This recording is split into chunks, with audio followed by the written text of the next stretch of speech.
that I've been working on a project, for 10 years called Project Doorway. And that study it's an advanced study into UAP, its capabilities, its limitations, those burning questions. Where did it come from?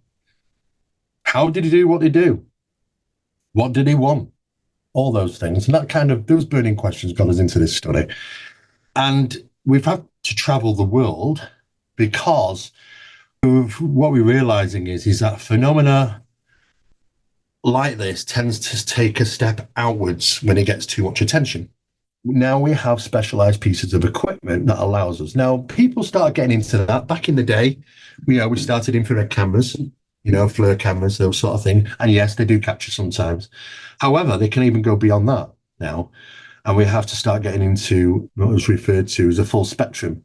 So you see more the ultraviolet as well as the infrared, not just the infrared, because there are things that operate in ultraviolet. So it's even expanded there. So they kind of went, oh God, now they've got technology that can look at infrared. Well, I'll tell you what, let's shift into ultraviolet then, But now we've got stuff that's looking at that. We're catching up.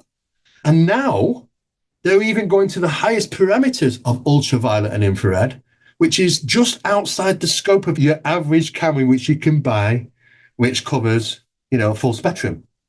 You think, oh, full spectrum is going to cover it. Well, not quite, because there is another area just beyond that, which the full spectrum is like here compared to what we look at.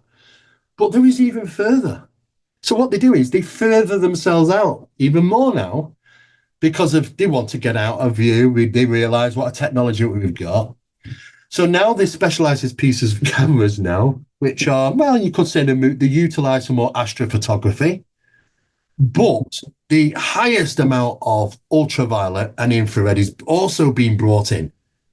So now you're starting to see things like the colors of nebula, the true colors, because the camera tries to interpret as best it can, but there are colors, believe it or not, and you can't get your mind around this. In certain nebulas, there are colors in there that we've never seen before.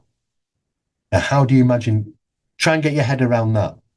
Try and think of a color that you've never seen before. You can't, and you won't, because everything is forcefully in there until you've experienced it and you think, oh, wow, that's a new color, and this is these parameters you see. It's out there in the universe, and we can see that now on specialized equipment.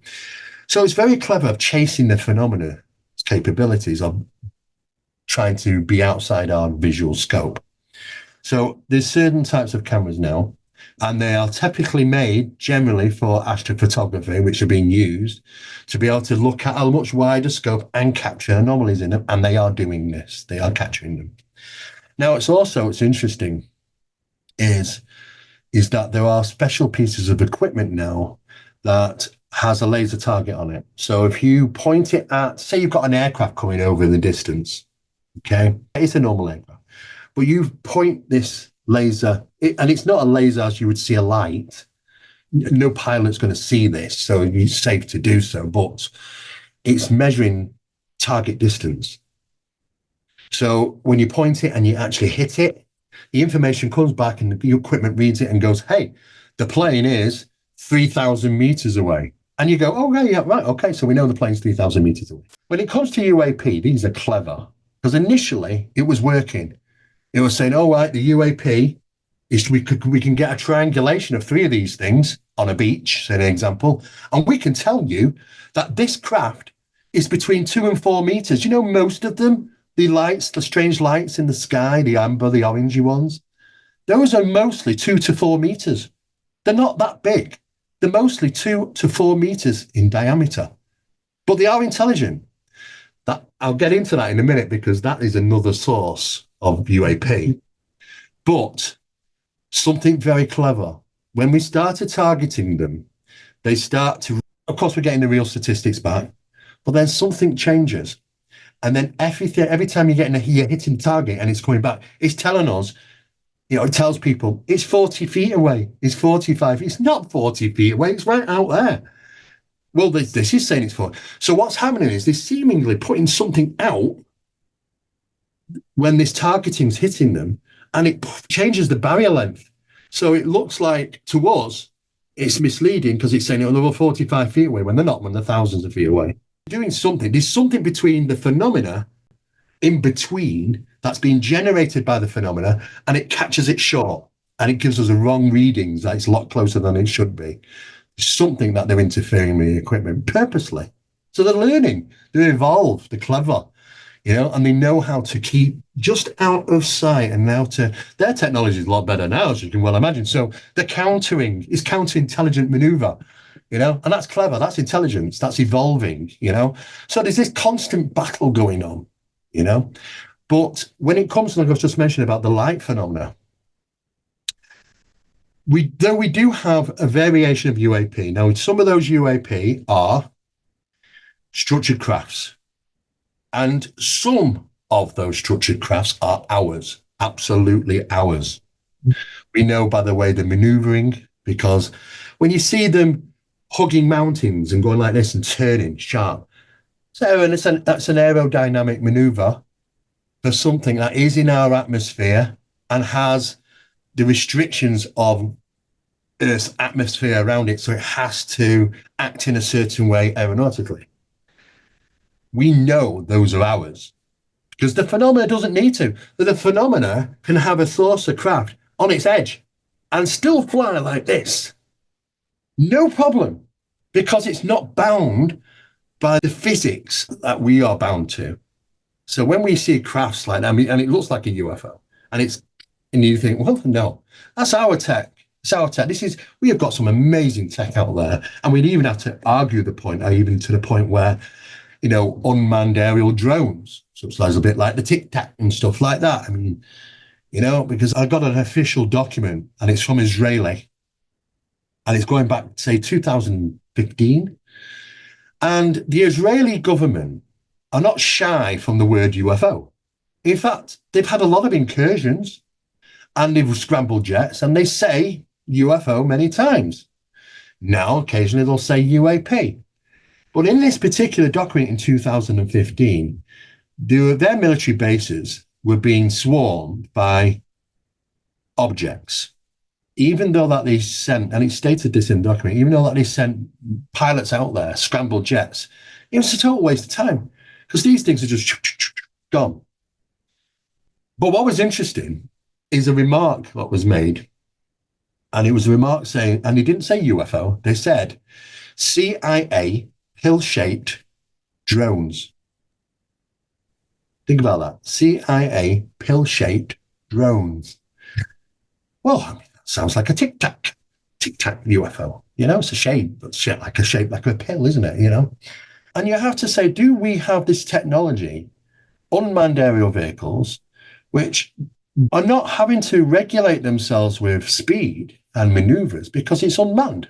There's nobody in there to be damaged because we can't. We're just big bags of water. We've had it. We can't, as you get to Mach 5, Mach 6, we're gone. We're having an out-of-body experience or whatever. But without the limitations of that, and with a special technology that can surround the craft, again, we don't have to worry about effects on human or living organisms because there isn't any in there, that you can apply any form of energy around that to create a bubble effect against inertia and against the physics around what we have to experience normally, a carriage for a human, There's a lot of work that's been involved over the years. When you look back at the inventors, Brown and many, many others, you start to realize, hang on a second, this technology's been around for a while and it's been obtained and doctored and taken. Patents have been stolen, removed, sold. And into the military industrial complex it goes. So some of these things that are being seen are ours, but then some of these things are not.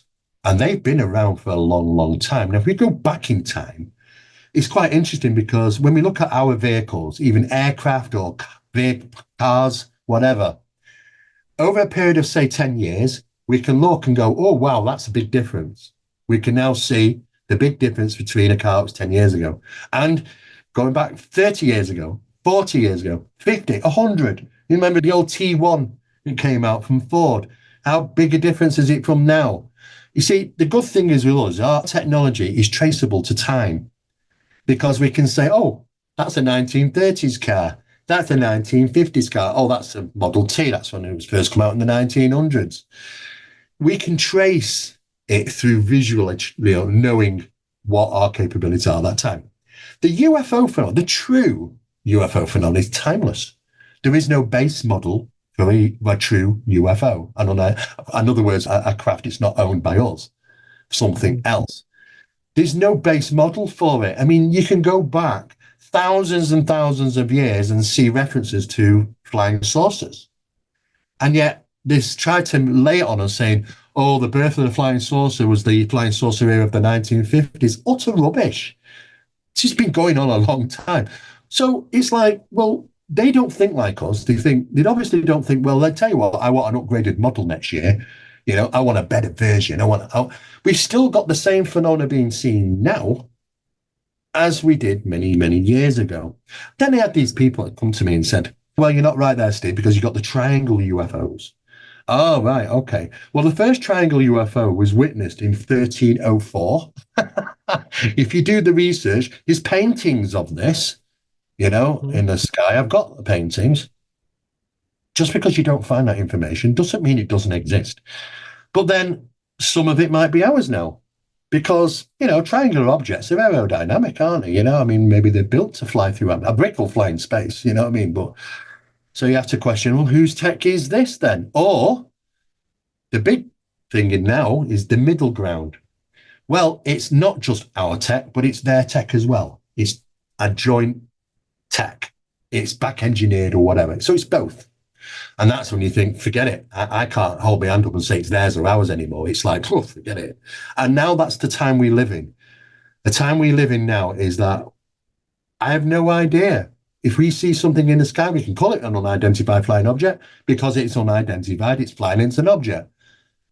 But do not make that mistake to say, well, this is manufactured by non-human intelligence, because some of these are most definitely ours, our tech, which may have introduced some of the technology that we've obtained, or through the process of information obtained from NHI, because NHI will give bits of information. This is why Douglas and Boeing and Bell, they've all had a go at this. Lockheed, yeah. They've all been round the sales tables communicating with NHI and saying, look, can you give us a bit of information about aeronautics and this? And do you know what? What NHI does, it's never going to lay it all on you and go, you know what, guys, there it is. Don't worry about it. It's going to give you little bits. And then we run off with those little bits and we have to work on it and say, oh, how do we get this to fit? And how do we get it to work? And it can take a long time because we don't get the full picture. And that's the same thing that happened with the Vril Society back in Germany. It was given, the resources were given to the German forces. They were trying to get the German flying saucer program going. They look great. They actually did work a little bit, but they realized there's no way these are things that are going to fly around for that long and at incredible speeds and this, that, and the other. It's not working correctly, but they were getting there. Of course, quite a few people realized how close they were getting. We can't have air supremacy. That's the end of the battle, isn't it? To get air supremacy. So we had to sort of get that and sort that out and take the scientists. I'll tell you what, we won't lock you up. Just come and work for NASA. Okay, send your V2 rockets, which were bombing London. Just build a bigger one, call it Saturn V, and send it to the moon. But it's a crazy world we live in, Sean. So we now know that some of this phenomena, especially the light phenomena, people just call it UAP or UFO. Some of this is falling under the category of intelligent light formations. Intelligent light formation. It's light. It might be plasma. It might not be solid, but it's intelligent and it's interactive. So are we dealing with some type of living organism, or is it something else? This is where it starts getting a bit tricky, because there's more than just UAP. When you talk about UAP, all these things are going to fit in it. We're still debating over the ball lightning phenomena. Oh, well, we know it exists. Well, that's right. But I mean, there was an incident that took place in the UK where one came down from a thunderstorm. It passed right through a window, smashing the window, and hit a cooker, a solid iron cooker, and burnt a hole in it like this. You go, okay, that's the power of Ball lightning. 1973 aircraft coming into land, yeah, during a thunderstorm. There was one passing down the aisle between the people sitting. It was reported, and it went straight through the side of the aircraft, causing no damage. So what's that? Is that ball lightning? Because there's no physical, but we got a big hole in a cooker in Yorkshire. Well, they seem really different types. There's plasma type, or there's no. Or what is it? You know, does it happen during thunderstorms? We know that UAP, the true UAP phenomenon, is attracted to thunderstorms, the electrical power. You know, they definitely have an attraction to that, and geological locations. Now, we also know that some of these locations where they seemingly go are areas of mountain ranges. Those mountain ranges are the most common places that are struck by lightning on planet Earth, interestingly enough.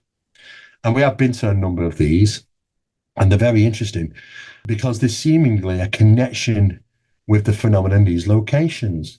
So where are they all? Because there's no superhighway passing backwards and forwards from Earth. Yes, we get some stuff out there. NASA filmed them in the past. We've seen the old videos. We get some bits, interesting ones. But statistically now, there's so many UFOs seen on a 24-hour basis. There's multiple thousands of them per day. Where are they all coming from? Well, they seemingly, when you do the real work and look into them, they seem to appear and disappear. The manifestation process, the demanifestation process, and dematerialization. Not just tracking in. I mean, they do go about the business, of course, but seemingly the arrival and disappearance is questionable as to what's going on here. We now know there's so many of them that NASA's announced about 8 months ago, after doing a rigorous research, that they're aware that UFOs are seen, or UAP, if you want to call it that now. The pilots have been reporting them, the civilian pilots, the military pilots, the Pentagon's announced this, that, and the other. Yes, they know they're there. Did they conclude that they're extraterrestrial? No. Their conclusion was there's not enough evidence to say that they're extraterrestrial in origin. Well, this is what John Keel said in 1967. And it's also what Hynek said at a special closed meeting in 1977, 10 years later, after all that work at Project Blue Book. I don't believe there's enough evidence to support they're extraterrestrial. Jacques Vallée's saying the same thing. We've got astrophysicists saying the same thing.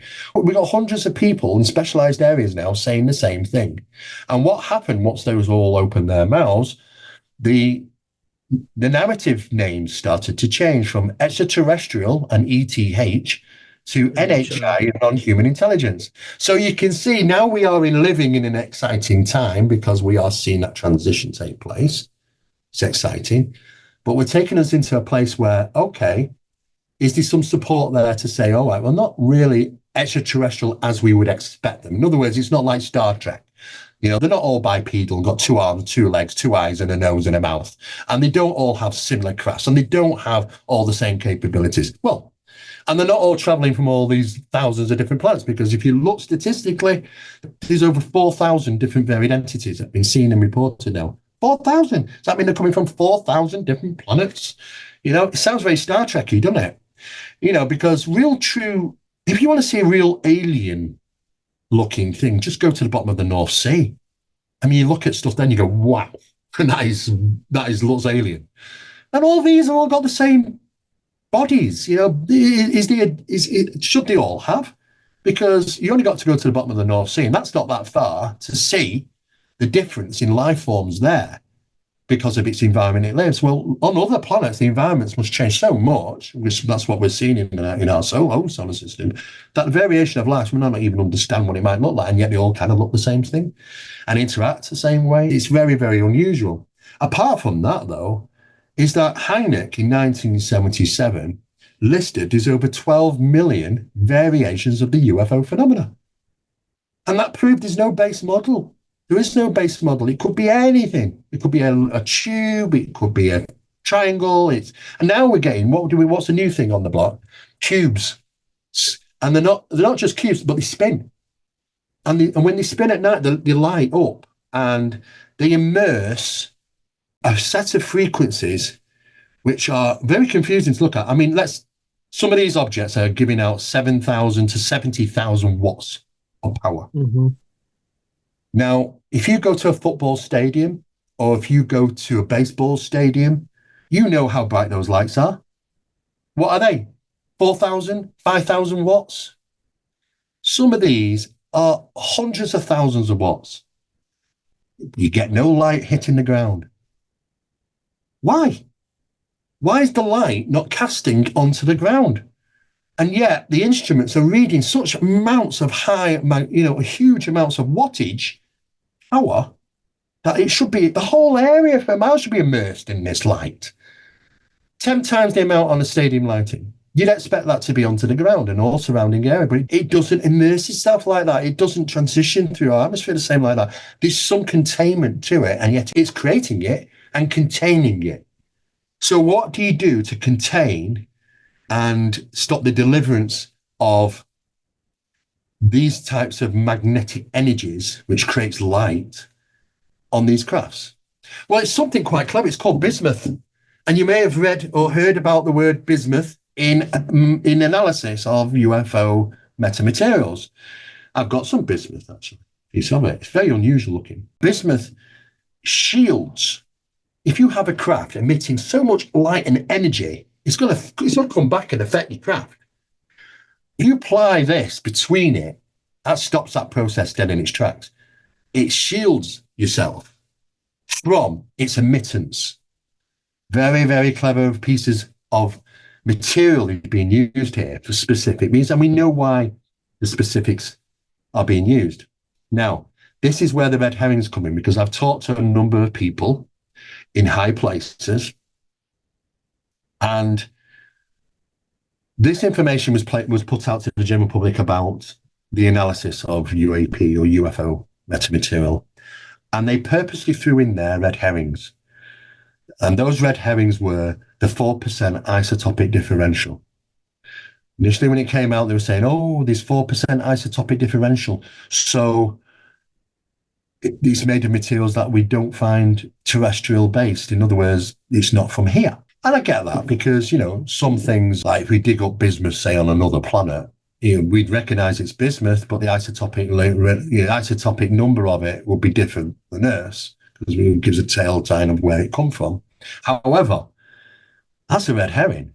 That's to keep the narrative that, oh, well, these things must be extraterrestrial based, because what they don't want is to say there's enough evidence to show that they're terrestrial based. And these are terrestrial based, because the truth of the matter is that all these things, from all the reports we've got, and we've now got 11 of them, and they're all the same. They're all manufactured from aluminium.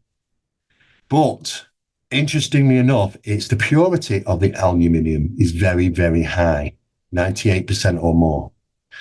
Now, we have aluminium. It's the most common thing on the planet, and you can dig it up to 25 miles down, all around the crust of the Earth, but you'll never find the purities of it. It's, aluminium comes in low purity. However, it has to be machined and industrialized through the process to create the purities. And it's being found. Every single one of them is high puritized aluminium. Very strong parts. It's very long. It's very strong. It withstands incredible temperatures. It's great for the production of superconductors and stuff. It works really, really well and fits really, really well for UAP material. However, the problem for that is that everything's screaming to us is terrestrial materials, not extraterrestrial. So when they released the information, they had to throw something in there to say, well, everyone's going to, I tell you what, let's say put isotopic differential in there. Now, I also talked with, some years ago, Roger Lear. Now, Roger Lear was a medical examiner, he was a doctor, and he was involved in these so-called alien implant analysis. In fact, a whole documentary was done called Patient 17 by Jeremy Corbell on the subject of Patient 17's implants. Interesting. In the actual report, which I've got, isn't it funny that it says exactly the same thing as Hal Puthoff's report? Everything's fine until you get to the bottom and it goes, oh, and by the way, there's a 4% isotopic differential. And you think, okay, oh, and it might or may have been created in an environment that doesn't have gravity, in a non-gravitational environment. But it may or might is not conclusive. It's not evidence. It's like, I tell you what, let's just throw something else in there. What we do have in the conclusive reports and the reports that we've got, and we've got 11 of these now, and they are very, very vigorous, the test procedures, they are saying all the same thing, that there are no extraterrestrial elements found in them. What they are finding, though, is the very high purities of aluminium, and you don't get that accidentally. It's through a process of industrializing it, it's machining it and working it, and that's a hefty process. But someone or something is doing it. And I said to people many times, there's this very strong geological connection with this phenomenon. And as time goes on, we are starting to put the dots together. This phenomenon is not out there. It's never been out there. It's been right under our noses all the time.